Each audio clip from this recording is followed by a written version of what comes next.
Hey robot makers, hope you're having a good day so far. So do you want to learn how to design your own 10-inch Raspberry Pi mini rack cluster using Fusion 360? Then this is the show for you. So let's dive straight in. My name is Kevin. Come with me as we build robots and projects, bring them to life with code, and have a whole load of fun along the way. Okay, let's get over to our keynote. I've only got a couple of slides to kind of show you what this is all about, and then we'll get straight into Fusion 360. So yes, this is what you absolutely need if you want to have your own Raspberry Pi cluster. Let me show you what this is all about. So this is going to be a Fusion 360 tutorial. We're going to look at how to design a number of the different parts that make up this project. We'll cover out the actual setup of the cluster in a future project video, but this one's just about how to design the 3D models so that you can do this yourself, and you can also customize it as well. So we're going to be using Fusion 360 to design some sketches, to do some extrusions, a couple of fillets here to make things nice and round, and we're going to put them all together in what I call an assembly, which is just a way of joining together different parts of the project. So this was my very first Raspberry Pi cluster. This one sat behind me for a number of years before I actually got round to buying some kind of cluster or rack to put the Raspberry Pis in. So this was just the Raspberry Pis. I think these are Raspberry Pi 3s and 4s in their little cases. This is before the Raspberry Pi 5 came out. You can see there was a little Netgear 8-port switch. I think it's like a gigabit switch. Unmanaged, so they're all talking to each other, and that just connects to the rest of the network and to the internet, where it hosts kesrobots.com as well as clusteredpi.com. We then upgraded to version 2, which is the one you can see on screen now. So the same, well, it's a D-Link, I think, there, switch connected to 4 Raspberry Pis. I think these are Raspberry Pi 5s in this particular one that you can see here. Actually, no, I think they're Raspberry Pi 4s. You can usually tell by where the position of the Ethernet cable is on the front of them. But this one doesn't have a power rail, so I have to have a big extension cord that's got 4 slots for the different power, what do you call them, power bricks, power connectors. And yes, they all sit on top of the switch inside a little metal enclosure. They don't sell these enclosures anymore, this particular one. I think I managed to get 2 of them before they stopped making them. So there's no real shelf for the network switch to go on, so it just sits on the desk there. It's limited to 4 Raspberry Pis. You can put any model of Raspberry Pi in here, and they're quite well spaced for hats and bases and things like that. And there is actually 2 Pi powered fans at the back, so there's little regular kind of power supply fans, and they're just 12 volt, 5 volts in fact, and they just connect into the GPIO pins on 2 of the Raspberry Pis that are in there. So as long as those Raspberry Pis have power, they can draw some of the air through there. They don't get too toasty, so it's not such a big issue. So it's time to upgrade this to version 3 of the Clustered Pi. So this is a 10-inch mini rack design. Now if you watch Jeff Geerling, and I'm sure most of you do, you'll see that he recently showed a mini rack, which is one you can buy from, I think it's GeekPi, and that one is essentially a metal version of what you can see on screen here. So this one is entirely 3D printable. You can add some extra flourish with some laser cut parts as well, and you can see there it's the corners. The 4 corners are all 3D printed. We have some 20 by 20 extruded aluminium bar that everything sort of holds together with, so it's very, very light, easy to sort of pick up. The handles are all 3D printed as well, and the actual individual trays that the Raspberry Pi sit in are also 3D printed. I've got one here with the Raspberry Pi. Is it Raspberry Pi 1 I've got in here? What's that? Raspberry Pi 1.2, so very early one. That one also fits. I think for the Raspberry Pi 4s I might need to sort of swap the order of where the Ethernet cable and the USBs are, but that shouldn't be too difficult to do that. So we can actually fit 7 Raspberry Pis on this 10-inch rack side by side, stacked vertically. They're pretty tightly packed together, but there's enough room for heat to dispensate through the structure. So that potentially means we could have 14 in a rack like this one. And there's no limits to how much we stack up. On this one we can have an extra couple of U's if we want, and we'll get into what all that terminology means very shortly as well. We can also add to the back of this, which is what I've done on mine there, a power rail. So I've got a on-off switch that can have 3, I wish it had been 4, but 3 power bricks. I'm on the UK sized brick, so the 3 pins, and we can have a couple of those on the back to power whatever devices we're having here. We can even have a nice little a shelf for the network switch as well. So if I just go to, I think, is it that one? Nope, that one there. There you can see I've got the little McAleer switch just at the bottom there, and we've got 4 Raspberry Pis. I think the 2 of them are Raspberry Pi 5s, and there's a couple of Raspberry Pi 3 and 4, I think, in there as well. I was just trying out the different trays to make sure everything fits okay. So you can see that it's quite chunky size wise. If I put my hand next to it, you can kind of see the kind of size it is. So this one is a 4U design. You can see that the tray at the very bottom there has got an extra U above it. So that's the kind of size that we're aiming for there. And it's compatible with, I would say, all 10-inch rack modules. We can make it custom fit if something doesn't fit. It's not a problem. Okay, so design-wise, we're going to look at some of the 3D printable parts that we're going to cover off today. I'm going to do as many as I can in the time that we have. So here are the different components that make up my 10-inch mini rack. So we have the handles on the top. They are 3D printable, very, very easy to design. So we've got 2 of those. We have a laser cut top. That one is just using Basswood. So I've just basically designed this to go on the top and just give it a bit of rigidity in that orientation as well, the kind of horizontal orientation. We've got the top corner, we have the bottom corner, and then there's 2, which is basically the same thing, 2 U corners. So each one has 2 U's worth of height in it.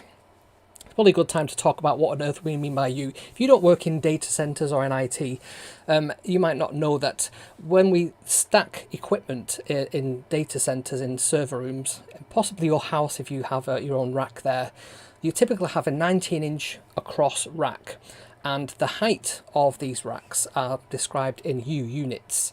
So the number of units high or tall the rack is defines kind of how many different pieces of equipment you can have in there. So a 1U piece of equipment, usually about that kind of size, we'll get onto the exact measurements of that very, very shortly. That's usually, the smallest. A 1U piece of equipment is pretty much the smallest one. 2U is quite common for servers as well. Network switches, usually 2U in size. Though there can be 1U, depends on what equipment you have. UPSs could be anything from like 2U and up. Depends on the size. But this one is a 10-inch rack, so it's kind of half the width of a regular sized cabinet. But the actual size of the holes, the spacing of the holes, that's all standard, so we can buy standard 10-inch equipment off wherever your network provider is, and we can fit our equipment into this. So I wanted to create my own Raspberry Pi cluster using this kind of mini rack design. As you can see, they've got the Pi trays, these little, if I just pull the Pi out of there, you can see how these kind of work. So we have a little tray there. It's got some little mounting points for the Raspberry Pi. They're all designed, and it has some slots in the front where the cables can poke through for the USB and for the network, and we can just screw in some 2.5 screws and that'll hold in place, and then we can screw this to the front of our Pi panel, the cluster panel, just using some regular rack mount screws. So I've got some here. I'm just going to show you what these look like. So these are some regular rack screws, so they are 6mm, and they have these funky nuts that go with them. So these nuts are designed to sort of slot into the cabinet, but we can just use them as like a regular nut and bolt to sort of fasten everything together. So they can just screw through. Away we go. So I bought a pack of 50 of those as well. So the cluster panel is a laser cut piece. You could, in theory, 3D print this one. It's quite long. We'll have a look at some of the dimensions shortly. And then, of course, there's a 20 by 20 extruded bar. I'd recommend that you don't try and 3D print that. You could, in theory, but it's much better if you just buy that to give this whole thing some structure, and it actually keeps it quite light as well. So that's what we're going for. So here are a number of the different parts that make up each of the corners, and we can mirror these to get the other side, or we can do that in Fusion 360 or in our slicing software like Cura or Prusa Slicer. So the bottom section, this is the bottom section here, the 2 little ribs that you can see there that are close together, the extruded bar can fit into there. I've got a better picture to show that in a second. And we can also have a T-nut. T-nuts are used with a extruded bar, so you can slot it in and then screw a screw in, and it'll be very, very secure. That's how the handles are also secured to the top of the rack. So that's the bottom piece. This is the top piece, so it's kind of the inverse, but not quite, because the bottom ones have these if I just show you on the screen here, they have these little tabs that slot into each other. So this just makes the parts just connect that bit more stronger, and then we can secure them with some regular 6M nuts. So the top one has kind of the female part, and then the male part is on the bottom one down there. And then finally we have, on this particular one, this is a 2U corner. I have actually designed a 1U corner as well, so you could have extra units one at a time if you really wanted to, but it's best that you can print them as long as possible, whatever your 3D printer bed allows. So these ones have been designed to print quite comfortably on any kind of 3D printer. So you've got the tabs there from the bottom and the top for alignment and a bit of extra strength to connect the pieces together. So the 1U corner is essentially just the 2U corner, but obviously just with 1U's worth of holes in it. So these 3 holes make up the 1U in height. We'll get onto the dimension of that when we get into building the actual thing. And there's the handle. It just has 2 holes in it that we can screw through to some T-nuts on the aluminium extruded bar, and it screws in between, sort of sandwiching the top piece to hold that in place, secure that as well, just for a bit of extra rigidity as well. And then we have the Raspberry Pi 5 trays. So these have been designed to be quite light. That's what the hexagon holes are there for, just to allow a bit of airflow and also just to get rid of some of that heat, keep the print times quite small. And one of the things I did with all of these prints is I printed them at 100% infill. So I think the Pi trays might be 50% because they don't need as much sort of strength in them, but the corner pieces all need to be 100% infill just for extra rigidity. So these mount comfortably Raspberry Pi 1, 2, 3s and 5s. I think the 4s, the Ethernet connector is on the other side, so I'll just have to flip that in the design, but we can do that. And it's space for up to 7 Raspberry Pis with the NVMe hat on as well. I've tried that with the NVMe base, but I think because of the where you mount the bottom to the tray, this will actually mean it's sort of slightly out by the depth of the base that's on there. So I'll just have to redesign it for whenever using the Pimroni bases. But it does mean that we can stick a power over Ethernet hat on the top of there and power the whole thing just through the Ethernet cable itself, rather than having to have separate power supplies for each of the Pis. So that'll be an upgrade that I'll be looking to do shortly. So here we go, this is the diagram I was trying to explain here. So the extruded bar goes to the very bottom piece and the same on the top piece as well. We can then screw that in with an M6 nut, and we can use the T-nut on the side within that groove that you can see on there, and that'll attach it so onto the side as well as the front. So we've got extra strength in both kind of dimensions, again just adding to the rigidity of the whole piece. So here's some common dimensions. I'll be putting these online very, very shortly, just in case you wanted to sort of design your own. But you can see there we've got some common dimensions. So, excuse me, the height of 1U is 44.45, or to round it up, 44.5 millimeters. So that's this dimension here. So 2U's would be 89 millimeters. And there does seem to be differences between that 44.45 or 44.5, but it's such a small difference that I think they pretty much fit. So the distance between each of these, the pitch between these, is 15.875 millimeters, and the pitch between 2U's is 12.75 millimeters. So we have them in groups of 3, and then we have that 12.75 between each U. So that means that we have to just do some clever math on here to get the height between the bottom of the U and the nut that's in there, the sort of hole that's in there. We'll get to that when we actually sketch it out. And you can see we've also got these 15mm by 15mm tabs.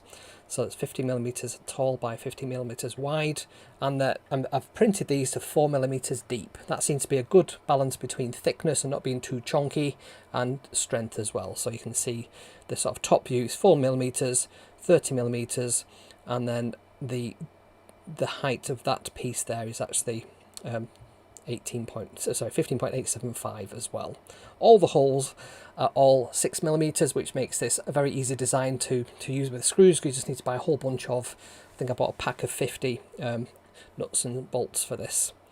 And we also have these little ribs between each of them to give it, because it's at a right angle. I originally designed it like this, where there's essentially no strength between that dimension and that dimension, and it's actually weakest in the corner, so it could be very easy to sort of snap this one. I don't really want to do that, but this was like the very first iteration of one of the pieces for 1U.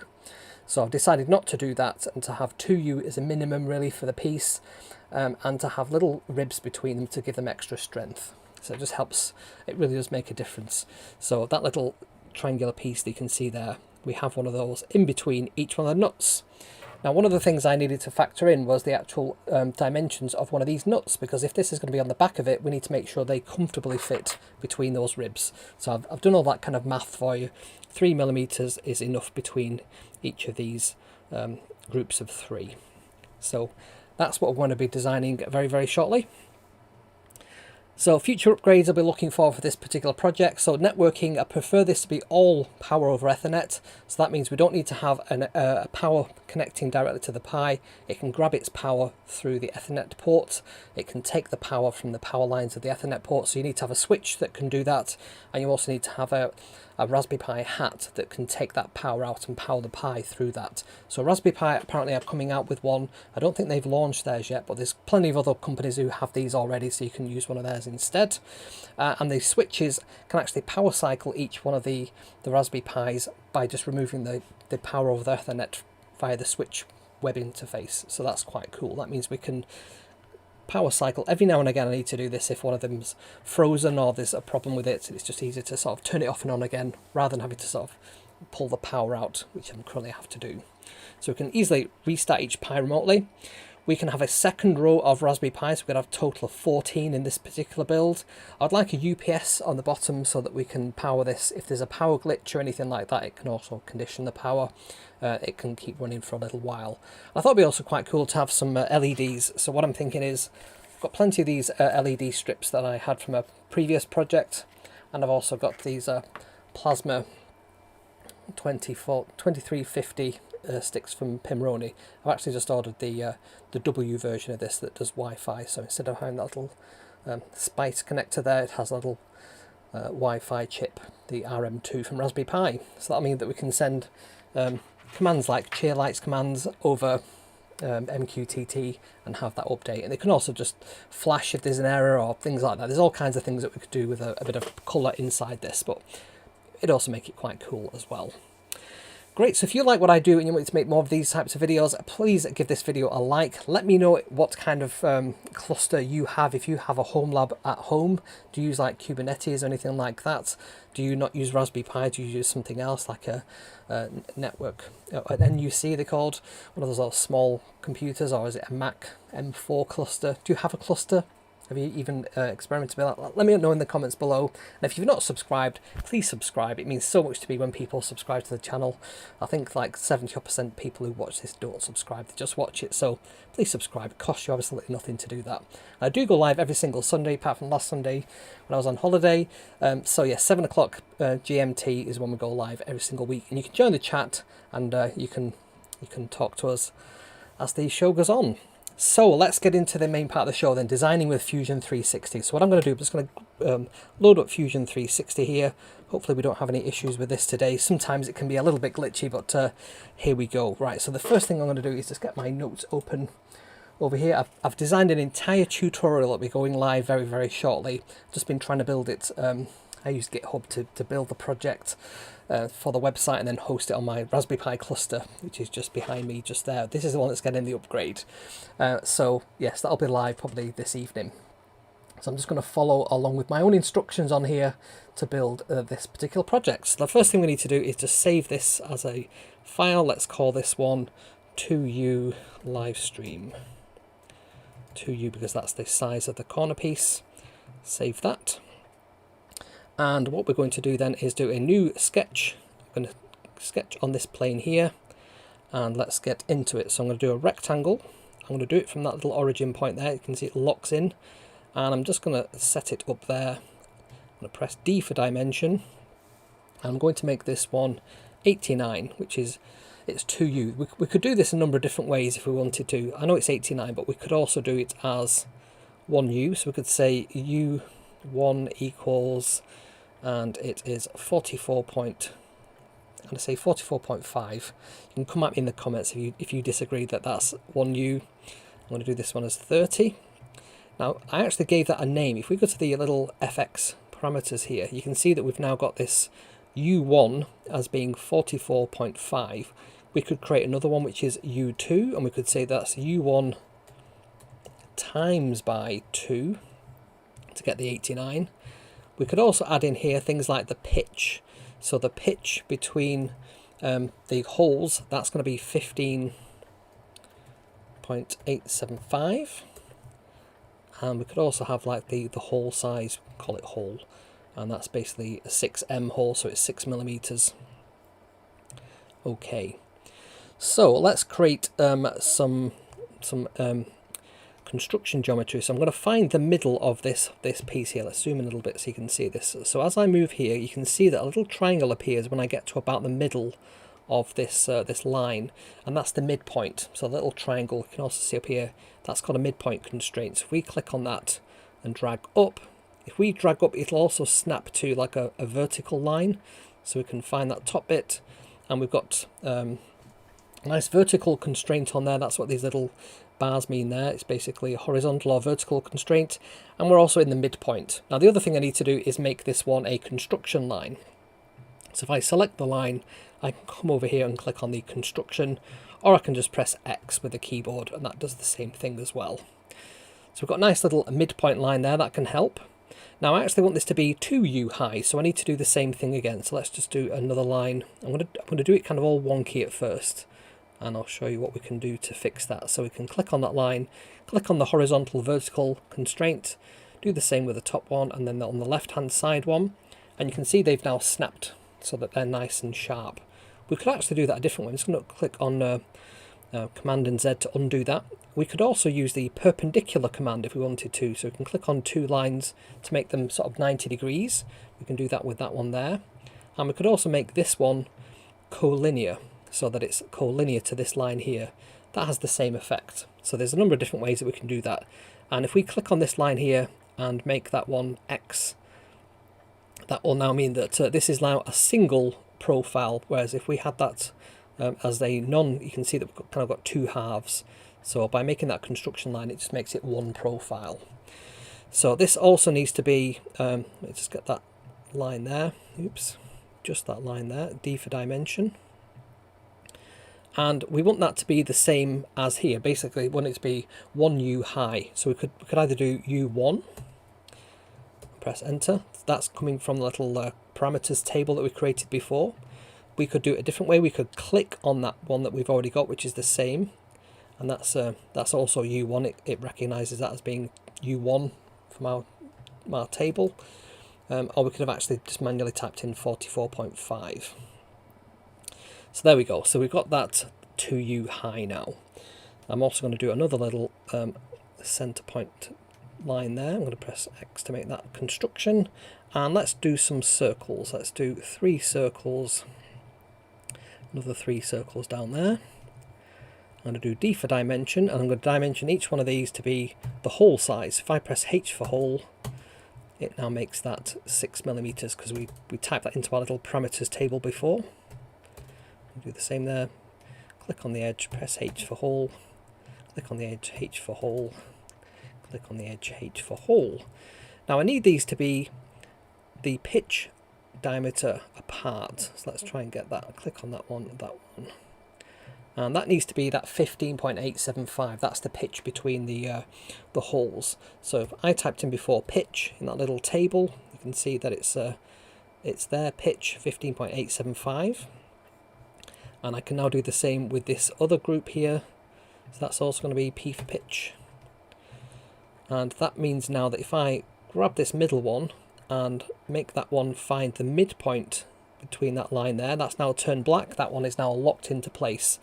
And I will need to do the same with this one. I can now just move that one round to find that line, and at some point you'll just feel it click, and now that's turned black. That's now in place. Now for this one we could use the coincident constraint. That's essentially what's happening here.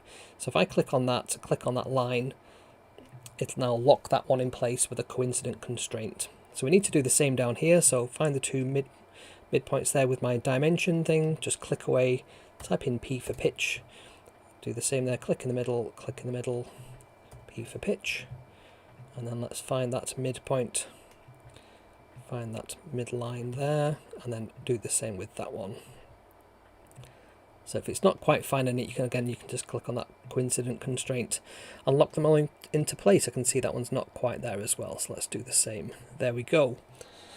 I just realised I've now done that incorrect, because there should actually be another line in there. So I'm just going to do undo just for those. Let's just undo all that there. Right, just need to do that pitch thing again on those, and that as well on those.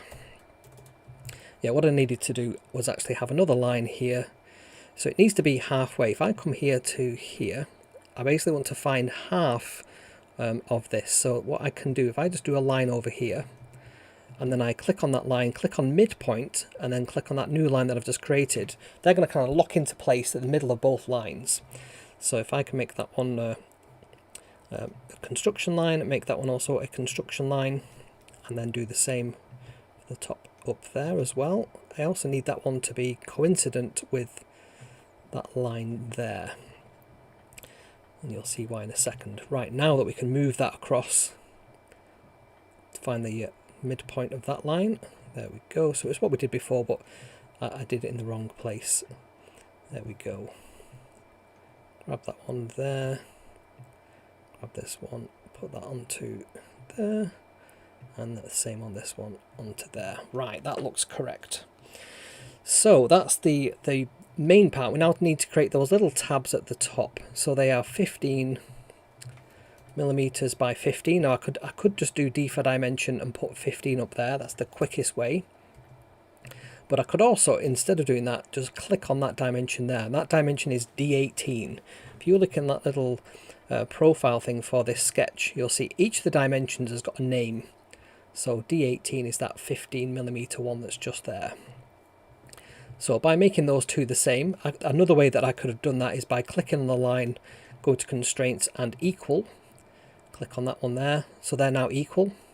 If you did do dimension on that, now that you've applied one, you'll see that it's over constrained, but it'll create a driven dimension instead. So it'll create a new dimension, it'll get added to that dimensions list down here, D20, but you can see that it's got brackets because it's a driven dimension. But anyway, that's what we need to have there. We want to round the corners, so I'm going to click on the fillet tool. Now you can either click on the individual line and the individual line, and I want this to be 4 millimeters, or you can just click over the corner and it'll do the same thing there. So I've now got this, it's now lost that 15 millimeter driven constraint, so let's just change that back to there. So I'm just going to lock this in place at that top corner. There we go. And it's okay for that to have two separate profiles. We actually want that to be the case. So what I'm going to do now, I'm just going to make sure we're all good over here. Yeah, we look good over there. Okay, so what we need to do now then is just create another little hole for the very top. So this one needs to be C for circle, and the dimension of this is going to be hole.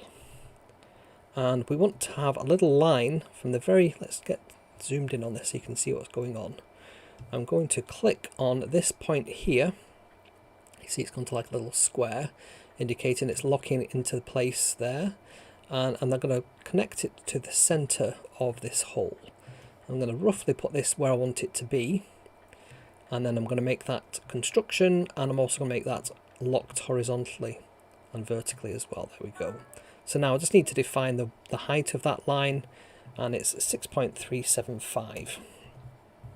That looks correct. And we need to do the same on the bottom of this. So let's just do another quick square. So this needs to be, let's just make these all nice and perpendicular to each other. We'll need to do 3 of them.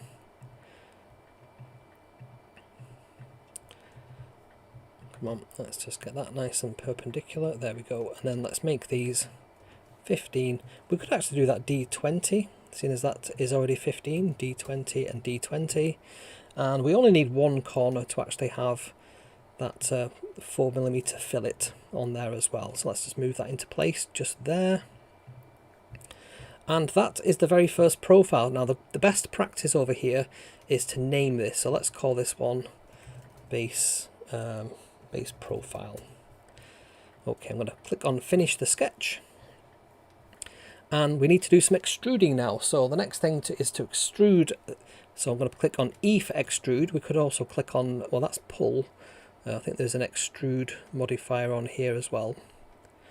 But if we press E for extrude, in fact it's that one there, extrude, click in that profile, let's include that bottom piece as well, but I'm not going to include the top piece, and we're going to do 4mm so it's got some nice depth to it.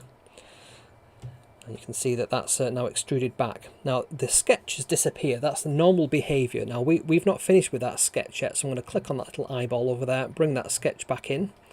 I'm now going to select that sketch, just that top piece, and extrude that by 2mm, so they've got this kind of, it's not quite the full depth if you can see there. If I turn the sketch off you'll see a little bit easier. I'm going to do the same with this bottom piece down here, so that's always going to be 2. But notice how it cuts into the existing body, and that's actually what we want it to do. So if I click on OK, we can now turn off those sketches to see what that looks like. And that's the very first part of our corner piece. We need to give this an extra dimension, but you can see how that slot, that tab, is going to slot into the bottom one when we have a few of these, and they can all sort of interconnect a bit like Meccano or Lego. But we need to give this an extra dimension first, so what we're going to do is create a new sketch. I'm going to click on that very top surface just there, and this is a really nice easy one. So we need a rectangle. I'm going to find that top left corner there.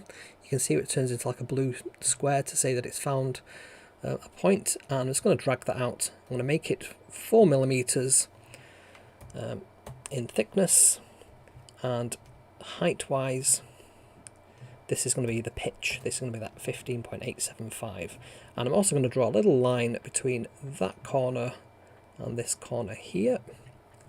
I'm going to zoom in a bit more. I'm going to click on the other one there and just press X to make that a single profile piece. That's all we need to do. Let's finish that sketch. I'm going to rename this sketch. I think if we just click on it there, we can rename it. There we go. Right click, rename, and let's call that one top profile. Something like that. Okay.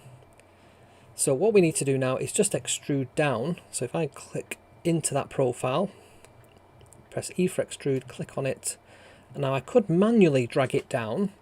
I could type in -89 or -2u, but the easiest way, to be honest, is if I use this little cube to click and spin over here, find the very bottom of our model and just click on that, it'll extrude it to that same surface.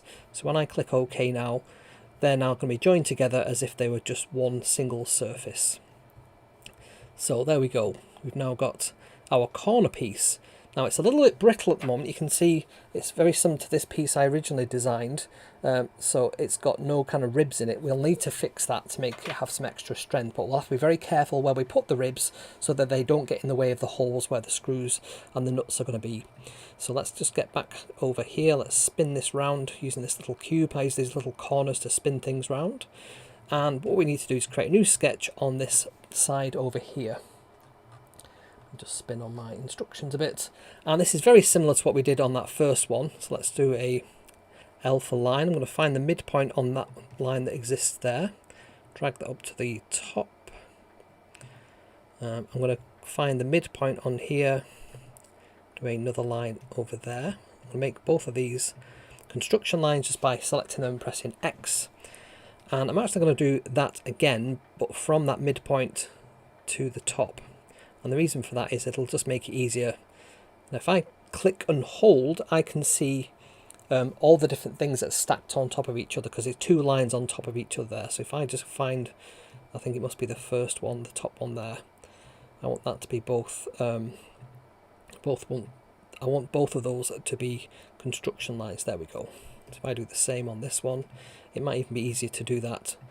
Press X so it's construction line, and then find that midpoint down there. So now we've got another midpoint for each of those half lines. It just makes it easier for us to do what we want to do next. So let's create 3 extra circles, 6 circles. D for dimension, I'm going to make them the hole, which is 6mm, hole, which is 6mm, hole, which is 6mm, and just keep clicking these, hole 6mm, hole 6mm. We're going to make them D for dimension between the two center points. That's going to be pitch, which is that 15.875. Do the same again there, pitch 875. I'm going to drag this one over to the middle of that line. It should find that it just clicks into place and we get the little triangle. It's turned black, that means that it's nicely constrained. We can just click on that coincident for that one, coincident for that one. We can even do all of these actually, make them all coincident to the lines that they're going to be part of. And that one to there, that's turned black now. Now sometimes you can't see the blue line because there's the body colour is actually very similar to that blue. That's because I've currently got on here colour cycling, which is I think, is it on here, colour cycling? So this display component colours, you can either have the colour, and that's a bit easier to see, but I originally had it on that just to when I put assemblies together of different components, they change different colours. Another way is to simply just turn off the body in that little eyeball there. So that's what I'm going to do for this one. So I just need to do D for dimension, find the centre point for each of those, do pitch, centre point for both of those, do pitch, and then, oops, and then I just need to drag that one till it finds the centre point, which is just there. That's now turned black. That's what we were after. Let me see what else we need to do on there. Right. I'm going to finish that sketch there. I'm going to put the body back on so we can see it. We've got our sketch selected there.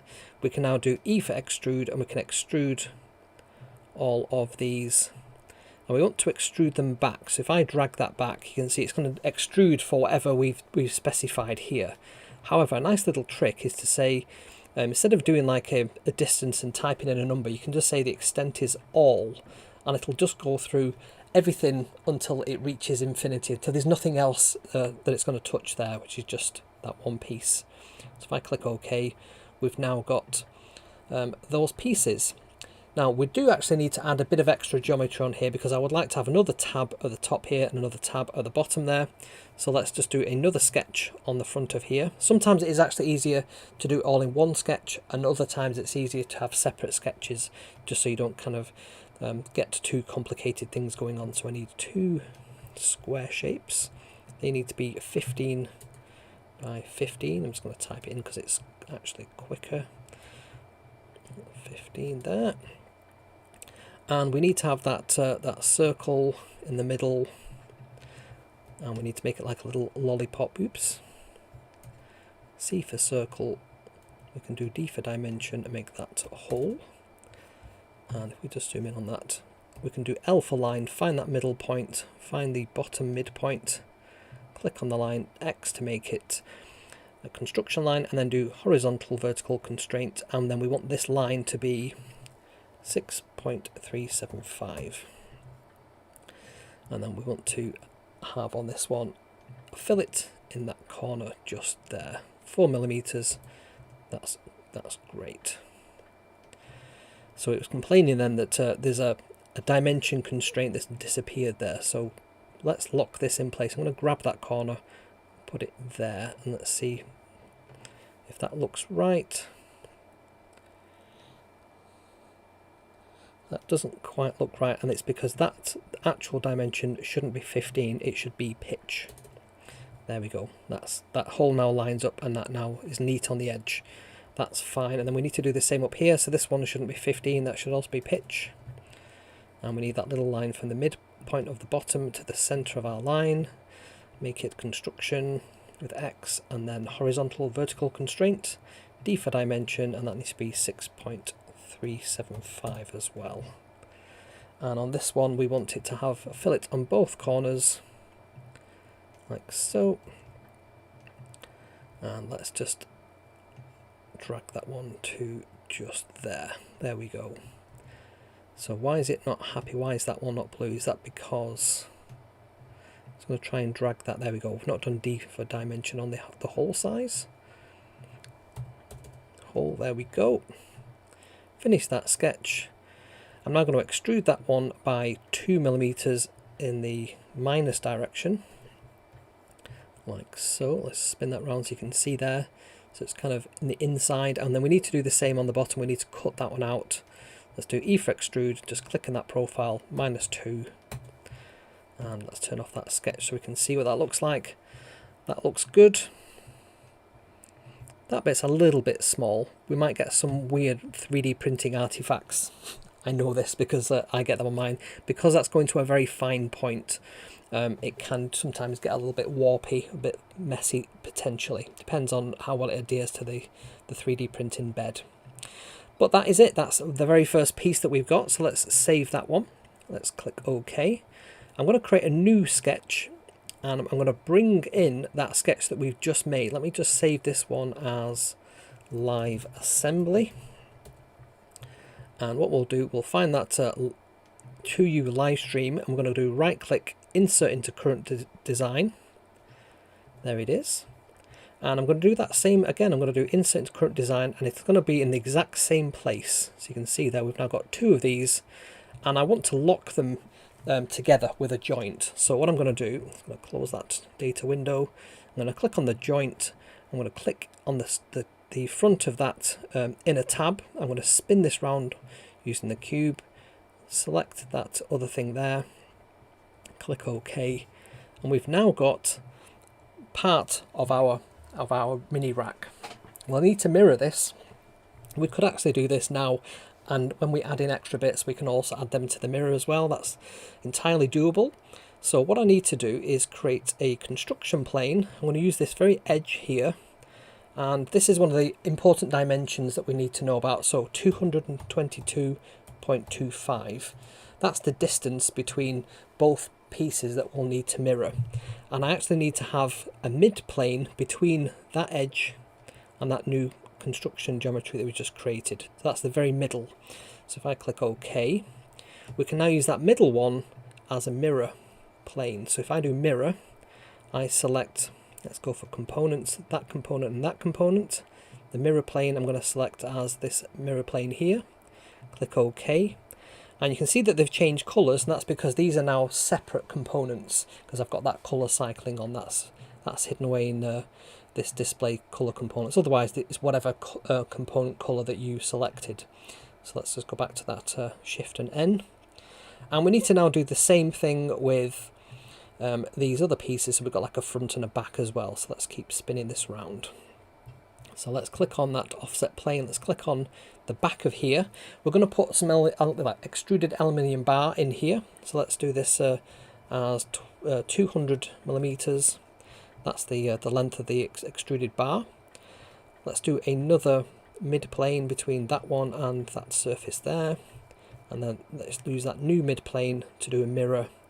And let's select components. We've got that component, that one, and this one, and then mirror that on there. So we've now got kind of all 4 corners of our thing. We need now some bottom pieces, some top pieces, and some handles, and maybe some other bits and pieces on here. So let's go and design the bottom piece. This is probably quite quick to do, so let me just find that on my notes. So this is the bottom corner. Once you've done one, you kind of get into the groove of doing more of these. So I'm going to save this as live bottom corner. Let's do a new sketch on here, and let's get to this one. So this one is going to be rectangle. Let's pull it out from there. It's going to be 30 centimeters as the other one was, and let's get some other dimensions on here. So we want to have some extruded bar. I'm going to draw it over here just because it's a bit easier to do this. So this is going to be 20 by 20, that's why it's called 2020 extruded bar. And we want to find the middle of that, so let's just do a midpoint constraint using 2 construction lines. If it doesn't like it's found it, you can basically just drag it until you see that little midpoint constraint pop up. And now I'm just going to press on both of these, make them both construction lines. I'm going to find the middle of there, pull out and draw a circle. I'm going to click on there. Now, because this is a new sketch, we haven't got that hole anymore, the one that we defined in here. So let's go and define a new parameter, call this one hole, make it 6mm, click OK. Let's also add in their pitch, which was 15.875. Click OK, and we can then use that to make that dimension for the hole. Now it doesn't look like that's, the reason it's all blue is because we haven't locked this to any other geometry yet. So I'm also going to select all the outside by double clicking that, press X to make the whole thing like construction geometry, and then I'm going to lock that to the origin over there. Okay, let's go check on everybody happy. Looks all good. Okay, so what we need to do now then is 14.5mm above this is where the top should be. So I'm going to find that edge there. I'm going to find that very top edge, drag that out to make that 14.5. This is just the size that I found worked well. And so that's 30, that's all black, that's good. We need a little tab on the top. So that's going to be 15 by 15 on the front. We're going to have those two fillets. Let's drag on that one and that one. 4mm is what we're after. And let's just drag that to that corner there. We need to have it's like a little lollipop, a circle and a line. So C and L for the shortcuts for those. Let's D for dimension that, make that the hole size, which is 6mm. Let's roughly put it into place. Zoom in a little bit. Add the horizontal vertical constraint, click on it, make it a construction line with X, and then let's see, yeah, we need a dimension on that one, which is the usual 6.375. We could have added that as a parameter if we wanted to, but I think we only use it once in this design. Okay, what we need to do next then is have another little section. This one is just purely to have like a crossbar between the two pieces for a bit of rigidity. So these don't need to be any kind of U dimension, but just for consistency we will actually use that in here. So what I'm going to do is draw a line from there to here. Let's give that some dimensions. So that's going to be 3mm. And that one is just from that edge there, so that's fine. I'm going to make both of those construction lines, and then I'm going to draw a line from the very middle of there down to the bottom. Also make that one a construction line, and then I'm going to draw two circles. They're both going to be the whole dimension, which is 6mm, and they're going to be the pitch apart, because why not? They don't have to be, but just decided for this that they are going to be. So just checking my sketch on there. Right, so I think what I need to do is just draw a little line between there and here. Make that one a construction line, and I'm going to draw a line between there and there just to find the midpoint of that nice and easily. I'm just going to hover over that, find the one that isn't a construction line and make it a construction line. There we go. And then I'm going to drag that circle to the middle of that. And if we want this one to be kind of in line with that one, we can either drag it to this line here, or we could also use this horizontal vertical constraint. So if I click on that and then click on that one, it should find that they're now both horizontally or vertically aligned. So there we go, that's now locked into place. And I think that's everything we need to do on that sketch. So let's click OK on there. Let's name that sketch as our front profile. E for extrude. Let's extrude this by 4. Let's extrude that other top bit. I need to switch the sketch back on. Extrude the other profile by 2. Like so. And that's it for that piece. We can turn that sketch off, have a look at it, that looks good. And we also need to do the same thing we did before, create a little sketch on the top of that new piece. Rectangle from that top left corner. It's going to be 4mm thick, and D for dimension, that one is going to be pitch, which is that 15.875. Let's do that little corner to the origin, make that one so that the whole thing is just now one profile. We could have left it in, but then you'd have to select both of them when you're dragging it down. I always think it's neater if you do it as a single profile piece, and I always like to have it sort of a quarter view so I can see what's going on. E for extrude. Let's extrude that one down to the bottom, so we can just select what we want to extrude, find that bottom surface, click on it, click OK, and we're cooking with gas. We're nearly there now with this. Just remembered we didn't add the ribs, did we, to that 2U piece? We might have to go back and fix that in a second. I was just thinking that as we were doing this piece here.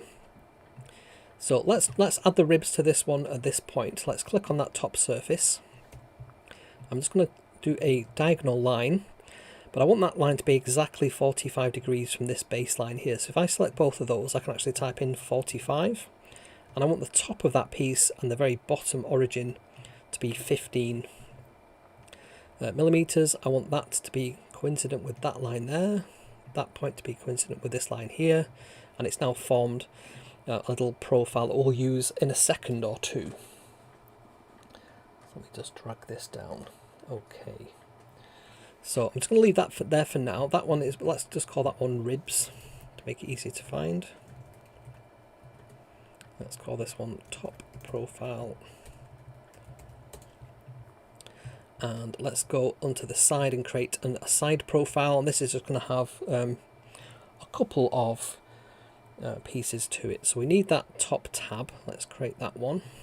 So that needs to be the pitch width by 15.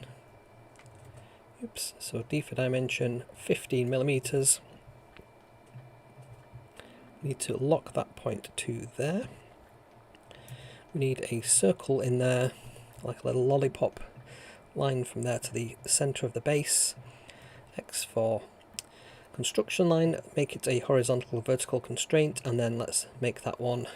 And when I said we only use that line, that dimension once, we could have added it on there. D for dimension, hole. And then let's add some fillets to these top corners. They need to be 4 millimeters, which it is there, that's good. And then we need 2 circles in here as well to match. If I just spin this round, they need to be the same kind of height of these, just for consistency. So let's just do a line top to bottom here as a construction line. So X for construction, and then let's do a line somewhat. We don't want it to be the middle. I think we need it to be 14.5, if I remember that from the front one. So the distance between this line and the top should be 14.5, and then these need to be the pitch distance apart. And size-wise, D for dimension, let's make those both whole, which we typed before. Now let's find, so we can't find the midpoint because we haven't got a line going from that top to the bottom there. So let's do that one, make that one construction. Now we can find a midpoint of that new line, which is there, and that one can now just be coincident with that top line, and that should let me just have a look.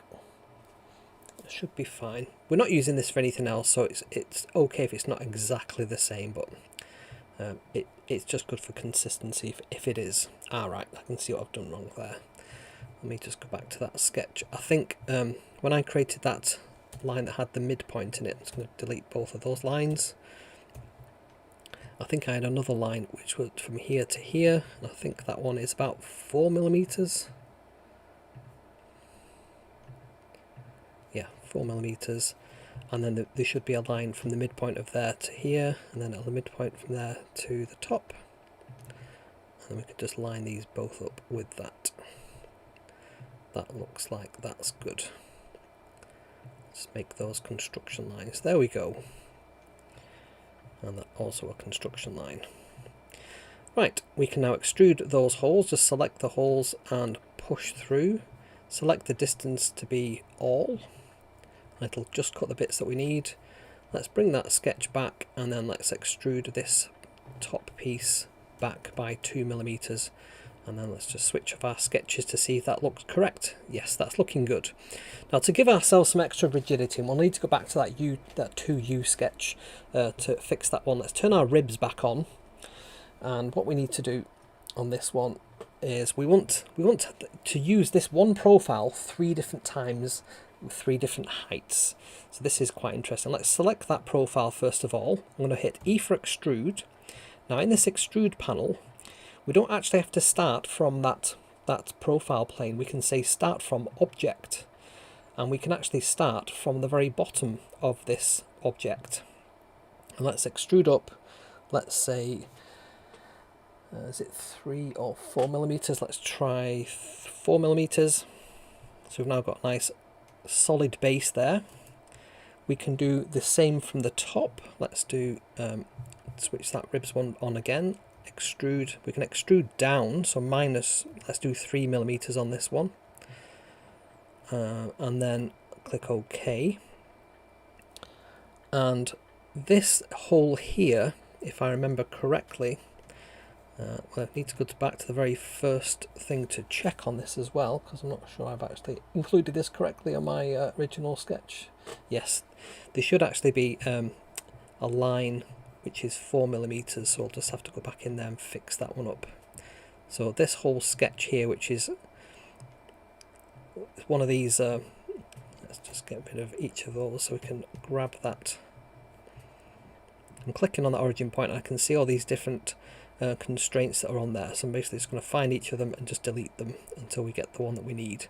So that needs to be 4 millimeters tall. It needs to be horizontal. I'll make a mess of this. Let me just do that again. Line all the way across. Let's make it vertical and horizontal. Let's make it 4 millimeters. And let's make sure it's construction. And what I'm trying to do is this hole here, let's just delete those lines. This one needs to be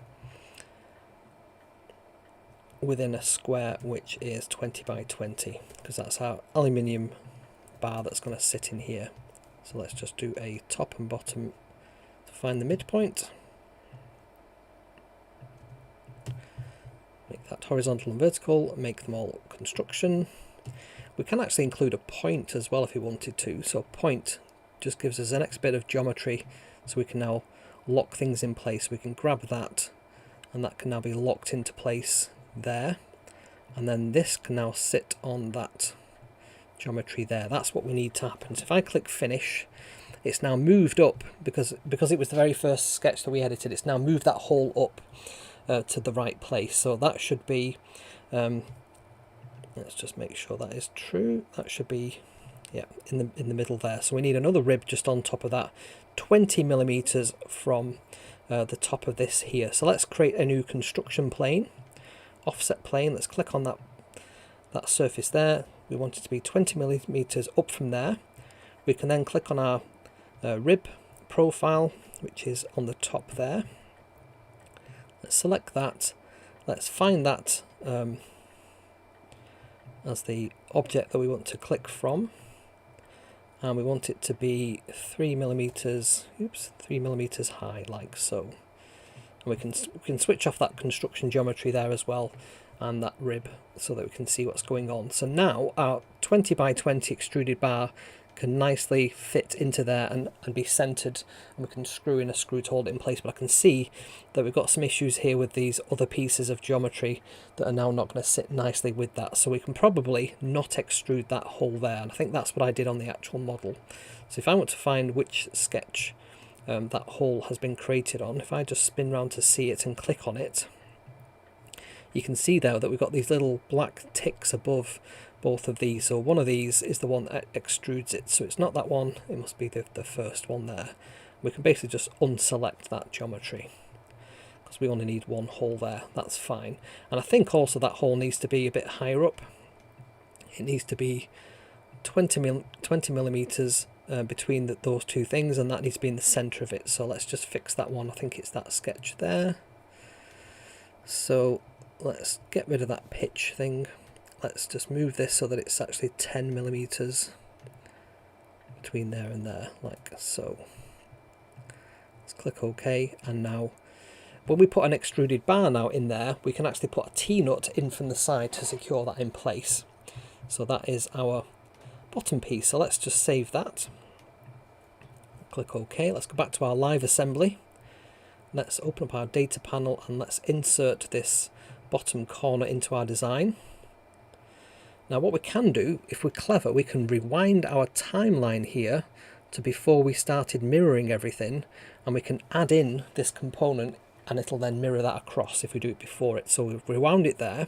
We can now insert into our current design that bottom corner. It looks like it's gone to the right place, but it's not quite. So let's just move that there.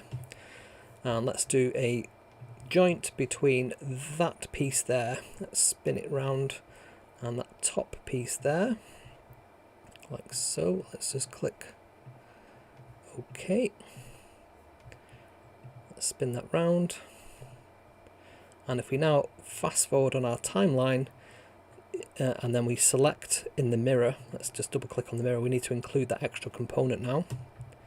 And the same on that second mirror. Let's just select both of those. And they're now included. We can turn off that construction as well just to make it a bit neater. We can even turn off the joints if you don't want to see those. You can kind of see how this is now coming along. So we just need to create the top pieces, the handle, and then we're done. I think the handle is like really quick, so let's do that one next. So let's create a new one, which is the handle. Let me just get my notes up for that. I think there's only like 2 sketches for this. It's really simple. Okay, so let's do a new, save this one as live stream handle. Let's create a new sketch on this plane here. And I'm roughly going to draw this out and then put loads of dimensions in place. So it's kind of like that. Goes across, goes down. That goes there. Then there's another piece. It kind of goes narrower and like so. And I think to make this a bit neater, I had a piece of geometry between those 2 points. Because if we make that construction line, we make that horizontal, vertical. These are now, if I click on those, they're now kind of in line. We want to make sure that this is also either coincident or horizontally locked in place for that. Similar with that one. So it's just going to affect like where that starts from. Let's close that panel for now. And we want that height from there to the origin to be 30. It wasn't far off. We want the height of that handle piece to be 5. And we want these end pieces to be 20 inside. Like so. Now, do I have a dimension for that? I don't think I've included that, so I'm just going to have a look at that in a second. I can't see how wide this needs to be. I think it's 120, so I'm just going to guess at that for now. Let's do 120. If we do this as a line, actually, let's do this as a construction line. We can actually use the midpoint constraint on the origin to make that nice sort of symmetrical. Okay, so we want that angle to be 45. And we want to do the same on this one. Let's just have a construction line between those 2 points. Let's make that horizontal line. Let's make that 15 in height. We can make that point be horizontally locked to that point there, so they're now equal. We could have drawn a line and made that horizontal constraint. That's another way of doing the same thing. We need that angle to be 45, and we want to, instead of specifying the angle, we're just going to say those 2 points there need to be 8.5 apart, and I think that should lock everything in place. Oops, that's wrong. So D for dimension, click on those 2 points, drag it up 8.5. That is the first profile for our handle. We then need to extrude it out by 20, so let's do 20 like so. Let's go for a nice green colour this time. And we need to have some holes on here, holes on top and holes underneath. So let's just do a new sketch on the top there. And let's just do a square. I'm going to use that point and it can't find that edge there, so that's not a problem. It's because it's in three-dimensional space, that's kind of further down because it's at an angle. So what we can do is do P for project, and we can project in the geometry from all these pieces. So we've now got points that we can now lock that to, like so. Let's just drag that up there, and then you can find the center of a shape that you've created in a number of different ways. You can either do like corner to corner, like this, and then that's the center there. You can create a point if you want to make that easier to find. We can make those both construction, or we could do it the other way with from midpoint to midpoint, whichever you prefer for each of those. Let's create another point to find that a bit easier. And then we just need to do a circle. Let's just drag up a really large circle, and I think these need to be 12, which is the diameter of the head. So if I grab one of these nuts that I'm using, let's get some calipers on this so we can see. So there's the nuts that I'm going to be using. And if I get my calipers and I measure the diameter of that nut head, let's try and get that into view there. It's 12. I think I just moved it slightly, but yeah, 12 millimeters, which is enough. We can screw this in. It'll be fine. So let's do finish sketch. Let's just find those two profiles. Actually, we can make this easier for ourselves. We just double click on there, double click on the actual outside profile, press X to make that construction. Now that when we go in here, the only geometry that we can find is the actual inner. So if I hover over that, press E for extrude, and I'm just going to extrude it all the way down. And while that's still on that profile selected, I can also select the other geometry. And then instead of specifying the distance, we can just say all, and it'll cut the hole all the way through. Now currently, if we try and screw that in, the head's going to go straight through because it's just like a hole rather than somewhere that the head can screw against. So we need to add some extra geometry, and let's do that from the bottom. Let's create a new sketch on one of these, and let's do another circle from the middle. It can see that there's already a circle there, so this just needs to be now the other one it can't find, so let's just do a circle off to the side. We know that that's wrong. We can use the concentric constraint, so we can click on an existing circle, click on our new circle, and they're now concentric. So these need to just be the hole, which is 6 millimeters. So let's see if we've got that in our little parameters table. If we've not, we can add that in. It'd be great if you could like define these across like multiple sketches. I'm sure there's probably a way to do that, but for now I'm just going to have to type these in. There's only a couple, isn't there? So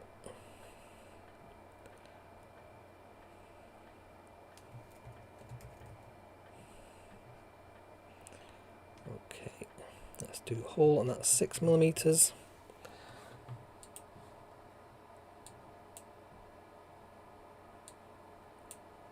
So everything's good on there. Yep. I think we just had a slight bit of lag there, I can see, but looks like we're catching up now. Right, so I'll click OK. So that hole now needs to be hole. And let's do the same one here, hole. Right, that's all we need to do for those sketches. So if I now zoom in on this, I can now select, I can extrude all of that and the inner part of that. Not the very centre, but the inner part of that hole. If we do that -3, that should be a good thickness. Instead of cut, we want to join that. Let's just do the same on the other side. Select that and the other hole. Click OK. And what we've now got is, if we spin round to the top, somewhere for the head to sit on and therefore hold the handle in place. This is going to be taking all the weight of the mini rack. If you want to actually see what that looks like, you can actually look inside using the inspect and section analysis. We click on that side there and drag through it. We can sort of cut inside, and you can see there's the kind of side profile of what that will look like. So the screw is going to sit in there, the head's going to make contact with this piece, and the screw is going to go through there. We can turn off that analysis just by clicking on this analysis eyeball over there. But that's it, that's pretty much our handle. the last piece to do is just some fillets to make this a bit nicer on the hand. So what we can do is just grab that top surface. Let's do 0.25, I think it is. Let's try 0.5 and see what that looks like. Let's select these the side pieces as well. Let's select basically all the different surfaces into our selection. Spin that round. Do that side. Let's do the underneaths as well. Let's select the underneath piece. Those two surfaces there as well. And I think we just need to do those last two. Just clicking on the surfaces. Click OK. Now they should now all pick up that little fillet. It just gives it a nice little roundness to each of those. So when you're holding it, it's not kind of sharp on your hand. Just a nice way to finish that. So let's click Save. Let's go back to our assembly. Now I think what we need is some 20 by 20 extruded bar. Now I've actually modelled this already. I'm just going to bring this in. Let me just show you what this looks like, just for reference. So this is the 20 by 20 extruded bar. So it has a hole going all the way through it, and it's got these little, they call these T-nuts. This is where you can put like a little nut into place, screw it in, and it'll lock into that little groove that's on any of the surfaces there. And this just happens to be 200 millimeters in length, 20 centimeters in length. So that's the extruded bar. I think the sketch for that is simply just, it's a bit complicated to show you this as a sketch, and that's why I didn't want to draw it out now, but you kind of have this profile. I've mirrored this round, I've rotated this round as a circular pattern on the actual finished one. Anyway, so we have that. That's what I'm going to be using. So let's actually bring that into our model as well as our handle. So let's go back to our live assembly. Let's include in here some extruded bar. So let me just find that again. It's just disappeared. So right click, insert into our current design. Let's just have a piece. Let's drag it up here. We'll need to do the top piece to finish this off. That won't take very long to do. And we can also include the handles as well. Let's just put that in there as well. Okay, we can put these into place in a second, so we just need to do that top piece. Let's go over to my notes on that one, and we can then finish our model off. Okay, so it's very similar to the bottom piece. It's kind of just like the opposite of that. Oops, I didn't want to create a sketch there. Let's go and do a new design. Let's call this one live stream top corner, and then let's do a new design over here. So this is another 30mm rectangle, and height wise this is going to be similar to what we did before. What I'm going to do is take my time on this one. So that needs to be 15 high. That top line needs to be construction lines. We need another line that's going up here. That's going to be 20mm, and we're just going to have like a little 20 by 20 piece. So let's just make that line there 20. That's going to be 20 across. This is going to represent our extruded bar. We want that one to be, we want all those pieces apart from that side piece to be construction lines. And then in the middle of there we want that 6mm hole. There we go. So L for line, center to center. Make it a construction line with X, and then C for circle. Drag that out. Let's make that one.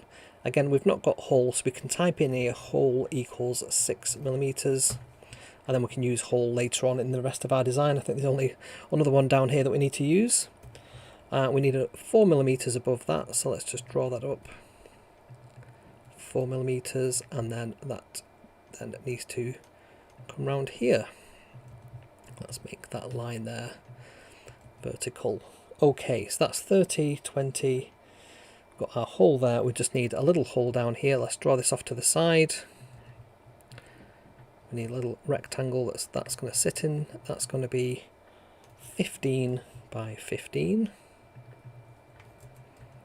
We want that to be like a little lollipop line to the bottom of the base. X for construction, horizontal Hey Jeff, yes, it's a holy rack. We are nearly there. We nearly got this one built in the live stream. So 6.375 for that little lollipop piece. And I think if we get the hole, make that one hole, we can then drag this across. I think we just need to have that corner fillet just there, 4mm. Drag that across there, and I think that's it. That's it for the top piece. Let's extrude this back by 4mm. So we just want that piece there, 4mm back. We can leave the hole out. We want that sketch to be back on. Let's switch the thing on there, and then this is actually going to be so I've kind of done that wrong. I need it to be from the other side. So what we can do is we can just do profile from object. We can select the back piece and we can extrude it forward by 2 or -2 in that case, like that, to get that profile that we needed there. Okay, let's turn off that sketch. We need to do the top sketch. Get the last piece of geometry to this. So that needs to be 4mm by, and that pitch equals 15.875, which has been on all the other ones. Let's draw that little triangular piece in the corner. Make that one a construction line. Finish the sketch. E for extrude. Let's extrude that down. And that needs to go to the very bottom. Click on that. I'm just going to close out some of these other sketches just because it seems to be slightly lagging. I can see on my CPU usage down there. Right, so now that we've got that, we just need to add in some extra geometry on here. So let me just bring that up. So let's spin that one round. Let's find that new edge that we created. Let's create a new sketch on there. Let's create that side tab. So we need the fillet of 4. This needs to be pitch in length and 15 in height. Let's draw a little circle in the middle. Oops. Let me just go back in and edit that one again. So we need a little circle, kind of like a lollipop shape, from the center to the midpoint. Make it construction, vertical constraint, and then let's make this hole in size, and then we can drag that to that corner just there. We've not specified the height of that lollipop line, so let's bring that one out. And that one is the one that's, if I can click on it, is 6.375. We also need to have another line up here, but we need to draw some other geometry in first, just to make sure it's at the right place. So I'm just going to do L for line.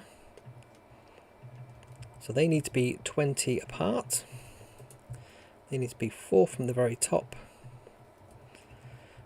And they also need to be geometry lines, so construction lines. Let's just find the edge, like so.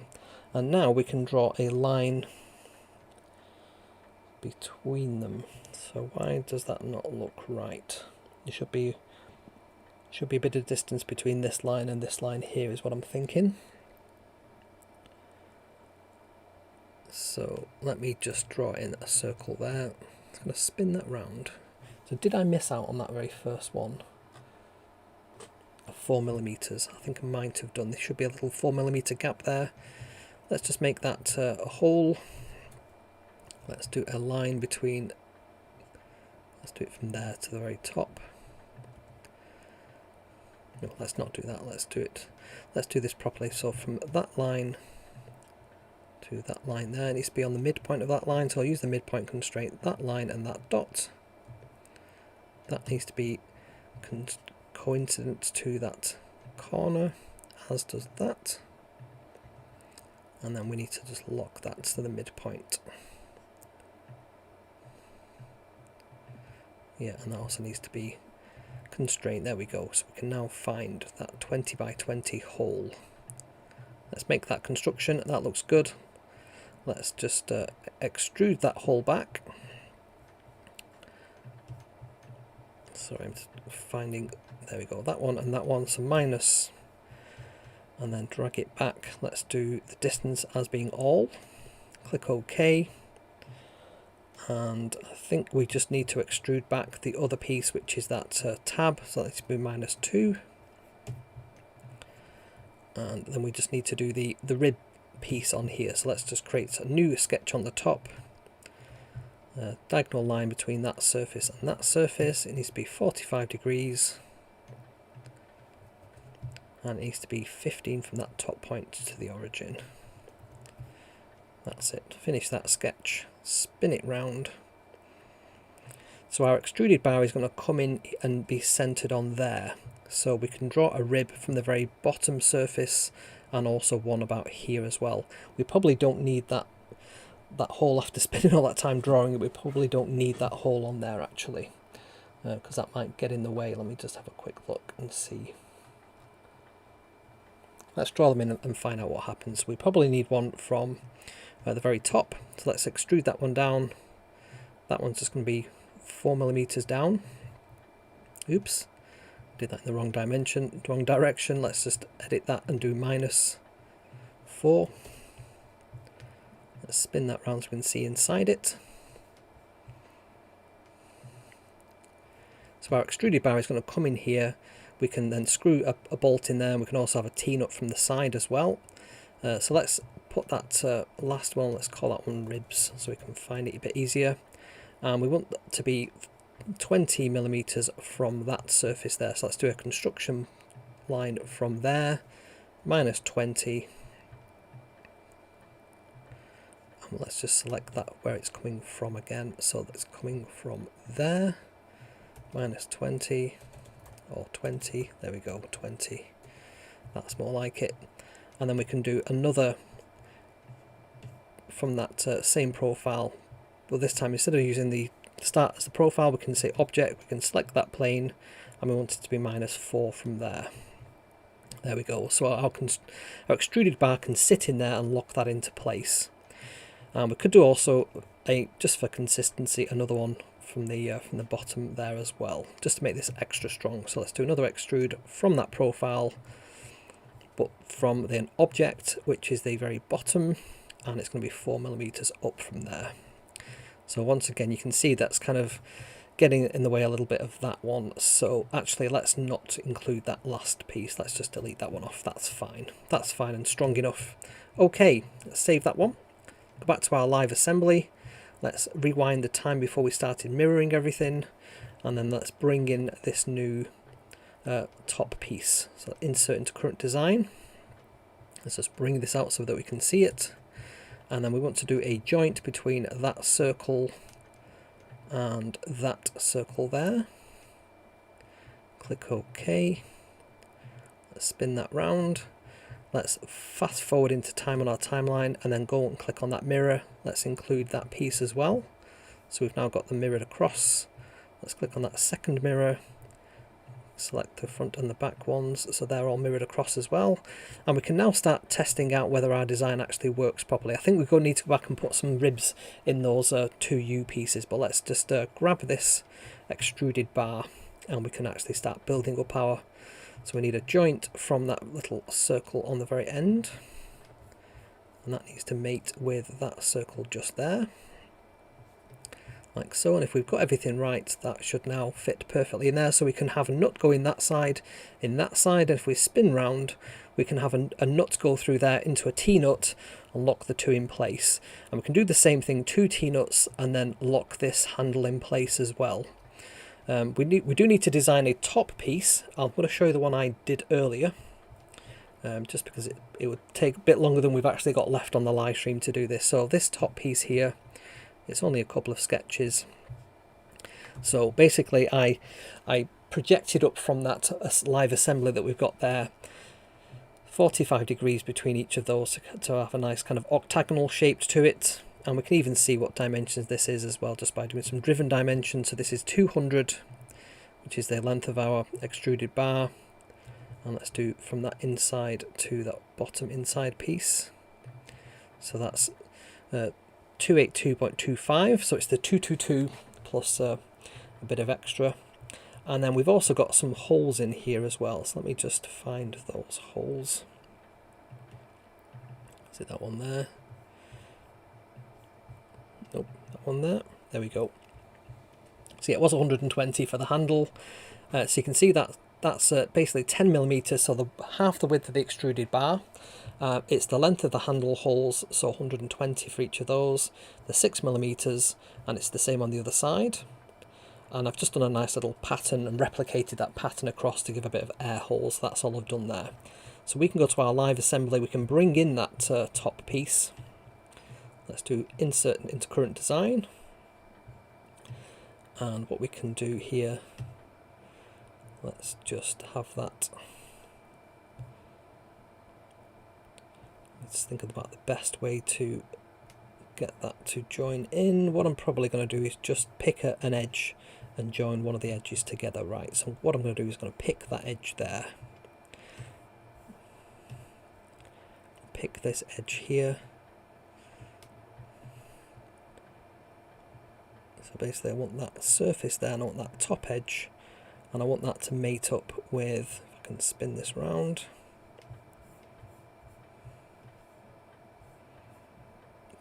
that top edge just there, like so. So if I click OK, let's have a look what that looks like.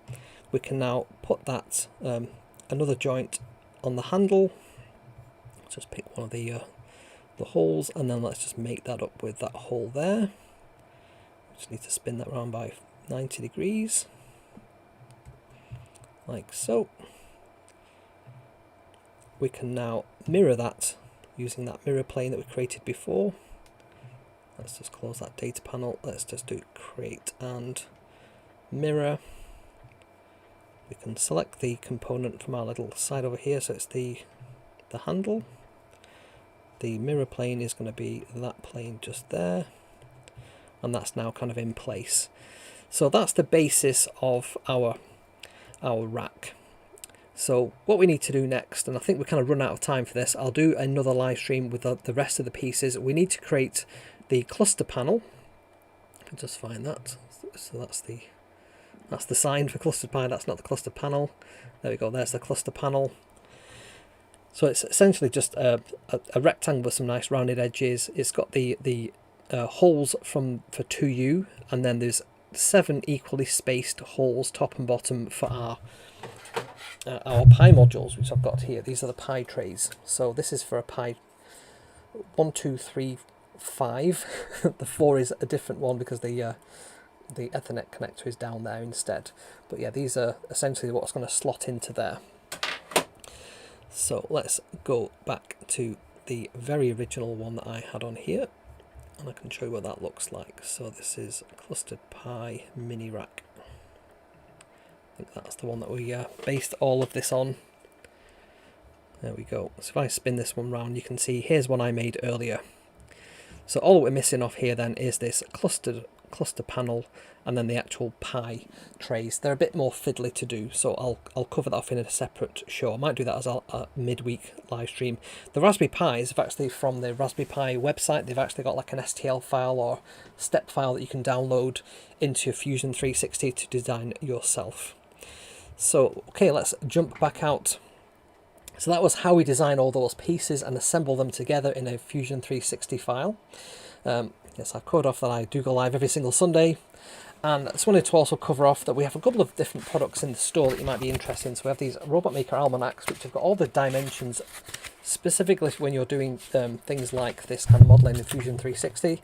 So you can see on there we have the dimensions for the Raspberry Pi 4, the 0W, we also have like the Raspberry Pi 5, they're all in the Robot Maker Almanac. So you can get all the pins and dims, everything that you need in a single place. We also have these Maker Notes, which are just blank notebooks. They've got little dots on them, equally spaced, so you can do little circuit diagrams and things like that, really easy to do. You can also just scribble down notes as well. They're really handy to have. They've got nice rounded corners, so you can put them in your pocket or put them in a drawer and they'll keep very nicely. We also have PCBs. There's a number of different PCBs. A lot of people have bought these game pads and absolutely love them. You can just drop a Raspberry Pi Pico W or a Pico 2W in the middle and create your own gamepad to remotely control your robots or anything that you can think of. You can even put a little screen on it to display that too. I don't think I've got one to hand actually. I did have one earlier, but I must have moved it. So yes, definitely check those out on kesrobots.com, and the full tutorial and build for this project will be available very shortly. I can show you what that looks like actually, just before it goes live. Let me just load up a browser that's got this in, and you can see what this looks like. It's a sneaky peek. So let me just load this one up. Let me switch that off, and that, and that. So this is like my development server where I show off, oops, that's the wrong one. Let me just go back to Chrome. There we go. So this is the mini rack tutorial that I've been putting together. So it kind of shows you step by step how to build what we've covered off today, but you can do this kind of in slow time, and it's got every single dimension on there. Got a nice little diagram there. It shows you all the different components we're making. So we covered off the 2U corner today, the top, the bottom and the handle. So the pie tray, the 1U corner, the top panel and the cluster panel, which is the cluster panel there, and the top panel, the green thing. We'll cover them off in a second. Yeah, the extrusions are 20 long, the 20 by 20 by 20 in fact. So we cover off what a U is, what all the dimensions are there, and then each individual step in Fusion 360, each sketch and each step that you need to take, each extrusion or fillet or whatever it is you need to do is detailed out one by one, so you won't miss any steps out. So the step I missed out on that one before was creating these construction planes and then creating these little ribs that sit in between. You can see there that I've got some extra geometry, and they're the distance of those little nuts that go into the rack, these little square nuts. So that I did a version of this beforehand that didn't have them in the right place, and the ribs kind of got in the way. So that's all detailed out there on a nice little tutorial, and I've also got a write-up in the projects for the mini rack, so that'll be live very shortly, and I'll of course be adding this to Jeff Geerling's mini rack GitHub repository as well, because I'm sure other people want to do the same thing, so that'll be covered off on there as well. So yeah, projects and mini rack. So this even includes links to the little tutorial that I've just created there as well. You can kind of see the build cost of this. So the 20 by 20 extruded bar, I think it's about £10 for about a metre, is it?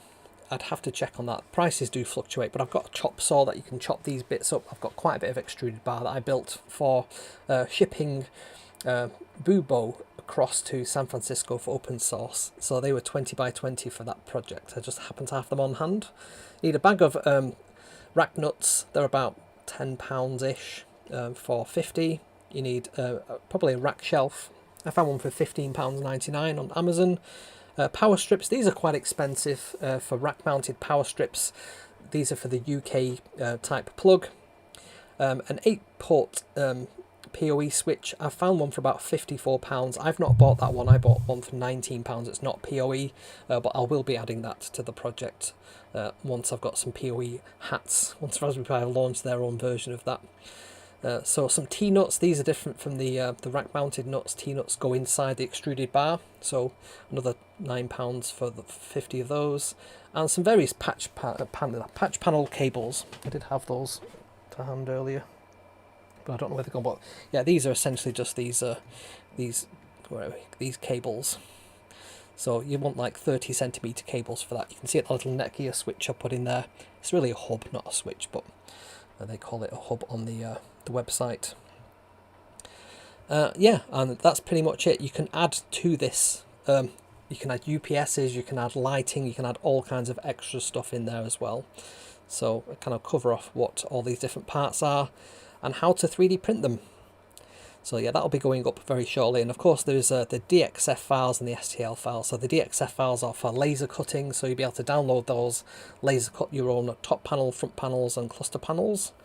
And you'll also be able to download these STL files as well, so you can 3D print your own. So yes, definitely check those out once that goes live this evening. once I've built it. If you've not joined our Discord community, we have a really vibrant Discord community over on kezrobots.com/discord, so definitely check that out if you've got any questions or you want to show off what you've been building. I'd really like to see that. It's the best place to share your stuff. And I'm on all the social medias, so you can check me out on Threads at kevmacaleer at threads.net. I'm on TikTok at kevmacaleer6. I'm on Instagram at kevmacaleer. I'm on X at kevsmac. I'm on Mastodon at kevsmac at mastodon.social, and I'm also on Blue Sky at kevsmac.bsky.social as well, so you can get some behind the scenes pictures. I've been putting pictures on of this build all week as well. And if you want to join the end credits and get your name on there, go over to kezrobots.com/coffee. I can see that we've had somebody join the membership as well on the stream this earlier on, so that was Bert who's done that. Hey Bert, welcome on board. You'll definitely get your name on next week's, because I've already done the overhead for that one already. So here's people who have done that in this past week or so. So I've got a coffee from Jojo. Thank you very much for that, Jojo. We have got Tom Gnu, who bought the Top Trumps cards, which is like different microcontrollers and what speeds and memories and things that they have. We have Silicon Fiber as a member. They joined very recently. The Buy Me a Coffee membership. We've got Marie TKD, we've got Andrew, we've got Shemi, we've got Jeff, we've got Dean, Corty, Marlene and Tom. And then on the YouTube side we have Dale. Welcome back, Dale. I saw that you rejoined. We have Marie Mayer, we have Michael, Steve, we've got Ford, we've got Bello, Orcsrad39, Littleback, Paul, Johnny, Stephen, John Paul, Alistair, Cassie, Tinkering Rocks, Johnny and Tom.